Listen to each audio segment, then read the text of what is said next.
محسوس کرتے ہیں، خداوند عالم کے قرب کو محسوس کرتے ہیں، تو ظاہر ہے اس سے بڑی سعادت انسان کی کیا ہو سکتی ہے، اس سے بڑا فضل خداوند عالم کا اور کیا ہو سکتا ہے کہ وہ ہمارے اتنے قریب آ جاتا ہے کہ وہ کہہ رہا ہے کہ میں لگے گردن سے بھی زیادہ قریب آ جاتا ہوں۔ اب یہ سب سے بڑی فضیلت کی دعا تھی جس کی وجہ سے دعا کو بہترین عبادت کہا گیا ہے۔ پھر دوسرا نقطہ قابل غور ہے کہ ہم دعا کیوں مانگتے ہیں اور ہم کس لیے ہم دعا مانگتے ہیں، یہ بات قابل غور ہے۔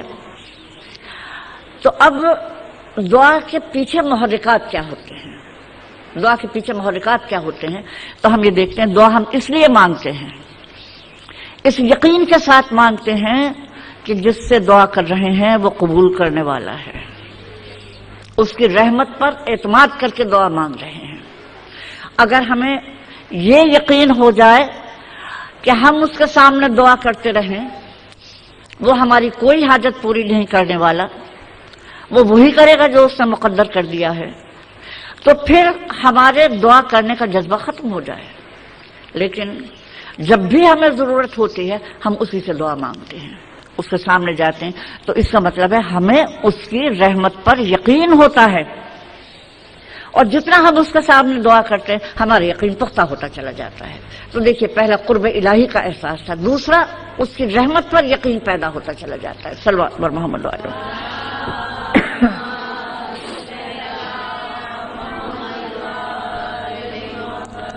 اور پھر اس نے خود کہا ہے، کلام پاک کی آیت ہے، مجھ سے دعا کرو، مجھ سے مانگو، میں قبول کرنے والا ہوں۔ اور دیکھیے جب کوئی کہتا ہے کہ مجھ سے مانگو تو اس کا مطلب یہ ہے کہ اس نے قبولیت کا وعدہ کر لیا ہے۔ تو اب ہمیں دعا کی محرکات میں سب سے اہم محرک یہ نظر آتا ہے کہ دعا کے ذریعے ہمارا یقین پختہ ہوتا چلا جاتا ہے، ہمیں اس کی رحمت کے اوپر اعتماد بڑھتا چلا جاتا ہے، اور خواتین گرامی یہی تو اس کی معرفت کا راستہ ہے، یہی تو اس کی ہدایت کا راستہ ہے۔ تیسرا نقطہ قابل غور یہ ہے کہ دیکھیے جب ہم کسی مشکل میں گرفتار ہوتے ہیں، یاد کیجئے اپنی زندگی کے ایسے موقعوں کو کہ جب ہم کسی مشکل میں گرفتار ہوئے ہیں، کسی ضرورت میں گرفتار ہوئے ہیں، تو یوں لگتا ہے کہ جیسے ہماری ہمتیں پست ہو گئی، ہماری طاقت نے ہمارا ساتھ چھوڑ دیا، ہماری امیدیں ختم ہو جاتی ہیں، ہم مایوسیوں کا شکار ہوں۔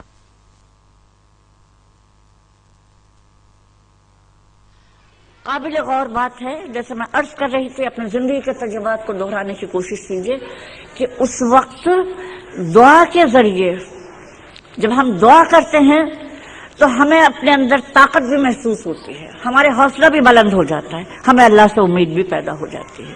یعنی وہ جو ایک شخصیت کا شخص تو ریخت کا پروسیس ہوتا ہے، وہ جو ہمیں یوں لگتا ہے کہ ہم بکھرے جا رہے ہیں، وہ ختم ہو کر ہم نئے سرے سے تازہ دم ہو کے اللہ کی رحمتوں کو پکارتے ہیں، اس یقین کے ساتھ کہ ہماری مشکلات ختم ہونے والی ہیں۔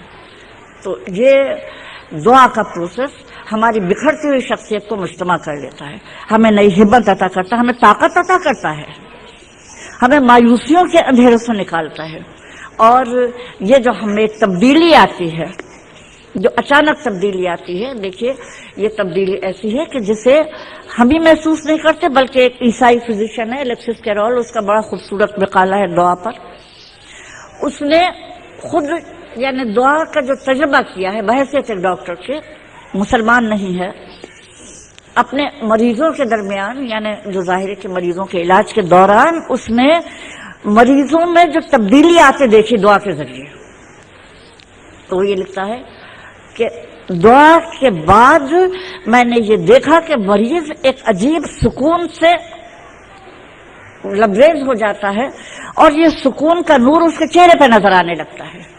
اور پھر اس نے عجیب جملے لکھے ہیں، دیکھیے یعنی اللہ کو ڈھونڈنے والے بہرحال اللہ کو پا لیتے ہیں۔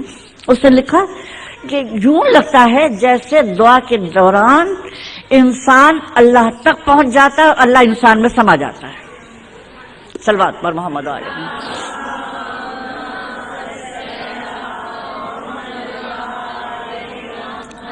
یعنی یہ جو شخصیت کی تبدیلی آتی ہے، پھر کبھی وہ لکھتا ہے کہ ان کے چہرے پہ ایسا نور آ جاتا ہے دعا کرنے والوں کے، اور پھر یہ نور ان کے ساتھ رہتا ہے۔ تو یہ جو شخصیت کی تبدیلی ہے کہ ہم کہاں سے ہمت آتی ہے، کہاں سے طاقت آتی ہے؟ ہمت و طاقت یہاں سے آتی ہے کہ ہمیں یہ احساس ہونے لگتا ہے کوئی ہمارے ساتھ ہے، کوئی ہمارے ساتھ ہے، اور وہ ہے ہمارے ساتھ کہ ساری طاقت اسی کی ہے، ساری طاقت اسی کی ہے، اور طاقت بھی اسی کی ہے، اور وہ رحمان و رحیم بھی ہے، وہ مدد کرنے والا بھی ہے، وہ مدد کرنا بھی چاہتا ہے، وہ مدد پہ قادر بھی ہے، اس کے اوپر طاقت ہے۔ تو یہ جو اللہ کی طاقت کا احساس ہے جو ہمارے قلب میں اترنے لگتا ہے، یہ جو اللہ کی رحمت کا احساس ہے، اس تجربے کو الیکسس کیرول کہتا ہے کہ یوں لگتا ہے جیسے اللہ انسان میں سما جاتا ہے، اللہ کا نور اس کے قلب میں اتر جاتا ہے، اور یہ نور اس کے ساتھ ساتھ رہتا ہے۔ صلوات بر محمد علیہ۔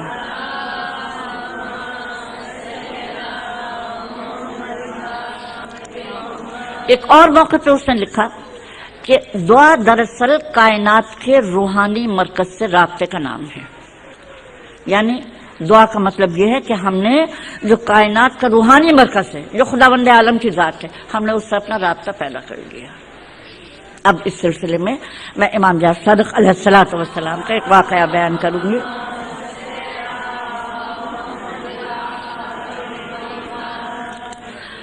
کہ آپ کے پاس ایک ملہ آیا جو یعنی پیشے کے اعتبار سے کشتیاں چلاتا تھا۔ اچھا، اس نے کہا مولا اللہ کو میں تو نہیں محسوس کر سکتا، میرا اللہ سے تعارف تو کرائیے، اللہ کیسا ہے، کہاں ہے، کیا ہے؟ آپ نے پوچھا تمہارا پیشہ کیا ہے؟ اس نے کہا میرا پیشہ یہ ہے کہ میں سمندروں میں کشتیاں لے کر جاتا ہوں۔ آپ نے فرمایا کیا کبھی ایسا ہوا ہے، کیا کبھی ایسا ہوا کہ تم طوفانوں میں گر گئے ہوں؟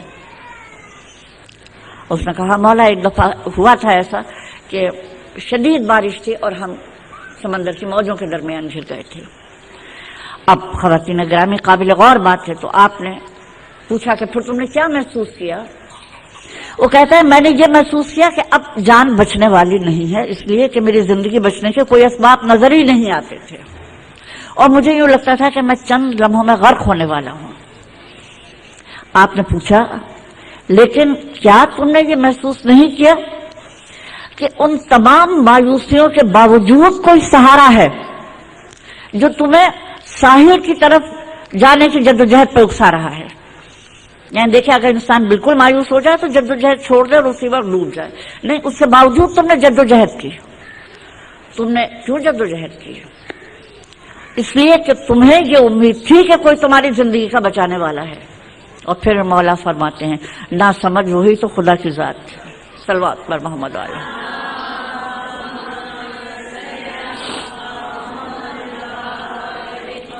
تو اب یہ دیکھیں یہ کس طرح سے خداوند عالم اپنی معرفت انسان کو عطا کرتا ہے کہ مشکلات معرفت الہی کا ذریعہ بن جاتی ہیں۔ مولا کہہ رہے ہیں کہ وہ ذات کے جو تمہیں مایوسیوں میں بھی مایوس نہیں ہونے دیتے، جو تمام ناکامیوں کے باوجود بھی تمہاری امید کو برقرار رکھتی ہے، وہ اللہ کی ذات ہے۔ بے خبر وہ تو اللہ کی ذات تھی۔ اب دیکھیے یہ ہم نے ایک زندگی کا اپنے تجربے کو اینالائز کرنا چاہا۔ ظاہر ہے ہماری زندگیوں میں بھی ایسے موقع آتے ہیں کہ جب ہم بالکل حوصلہ چھوڑ دیتے ہیں، لیکن حوصلہ پھر بھی نہیں چھوٹتا، اور پھر بھی کسی پر بھروسہ قائم رہتا ہے۔ اب دیکھیے اب میں کلام پاک کی آیات بیان کروں گی، اور پھر سوچیے کہ یہ ہماری زندگی کے اس تجربے سے ان آیات کا کتنا قریبی رشتہ ہے۔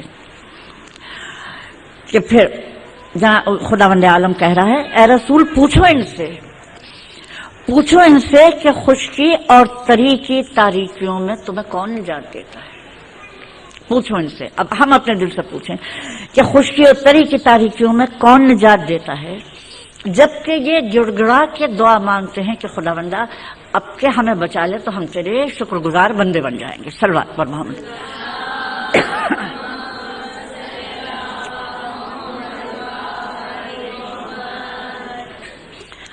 کہہ دیجئے ہر مشکل و سختی میں نجات دینے والی اللہ کی ذات ہے۔ اور پھر خداوند عالم کہتا ہے کیسی انسان کی بدقسمتی ہے کہ اور اس کے باوجود تم اس کی ناشکری کرنے لگتے ہو، اس کے باوجود تم شرک کرنے لگتے ہو۔ تو خواتین گرامی، یہ جو ہے ہمیں دعا کی فضیلت بتائی گئی ہے کہ دعا اللہ کی معرفت کا سب سے بڑا ذریعہ ہے. اس میں ہم قرب الہی کا احساس بھی کرتے ہیں، اس میں یقین بھی پیدا ہوتا ہے، ہماری مایوسی بھی ختم ہوتی ہے، ہماری شخصیت بدل جاتی ہے، اور عبد و معبود کا رشتہ استوار ہوتا ہے. عبد و معبود کا رشتہ جو ہے وہ مضبوط سے مضبوط تر ہوتا چلا جاتا ہے. اب جیسا میں عرض کر رہی تھی خواتین گرامی کہ سب سے بہتر دعا تو وہی ہے جو اللہ نے ہمیں تعلیم کی ہے، اہدنا الصراط المستقیم، کہ خداوندہ دکھا ہمیں ہدایت کا راستہ. اب یہاں پر دیکھیے ہدایت کا راستہ آسان نہیں ہوتا ہے. اکثر ایسا ہوتا ہے کہ ہمارا لالچ ہمارے راستے میں آ کھڑا ہوتا ہے. ہم جانتے ہیں یہ بات بری ہے، لیکن پھر بھی ہم اپنے لالچ کی وجہ سے اس کے پیچھے دوڑتے چلے جاتے ہیں. کبھی ہمارا انتقام کا جذبہ غالب آ جاتا ہے کہ کوئی انسان مصیبت میں مبتلا ہے، ہم اس کی مدد نہیں کریں گے اس لیے کہ ہم اس سے انتقام لینا چاہتے ہیں، کبھی کچھ کر دیا ہوگا اس نے. کبھی غصہ ہم پر غالب آ جاتا ہے، کبھی حسد غالب آ جاتا ہے کہ بھئی بڑا نوازا تھا اس نے خداوند عالم نے، چلو ٹھیک ہے تھوڑا سا نقصان ہو جائے اس کا بڑی اچھی بات ہے. یہ سارے جذبات جو ہیں ہمارے لیے ہدایت کے راستے کی رکاوٹیں بن جاتے ہیں. تو جب ہمارے ہدایت کے راستے میں رکاوٹ آنے لگے تو پھر ہمیں ہدایت کے راستے کی طرف رہنمائی کرنے والا کون ہے؟ خواتین گرامی، جیسا میں کہہ رہی تھی نا، سب سے زیادہ ضرورت ہمیں ہدایت کے لیے دعا مانگنے کی ہوتی ہے کہ ہم ہدایت کے لیے اللہ کی دعا مانگیں، اس لیے کہ اس ہدایت کے راستے میں بڑی رکاوٹیں آتی ہیں، اور یہ رکاوٹیں دور کرنے والی ذات اللہ کی ہے.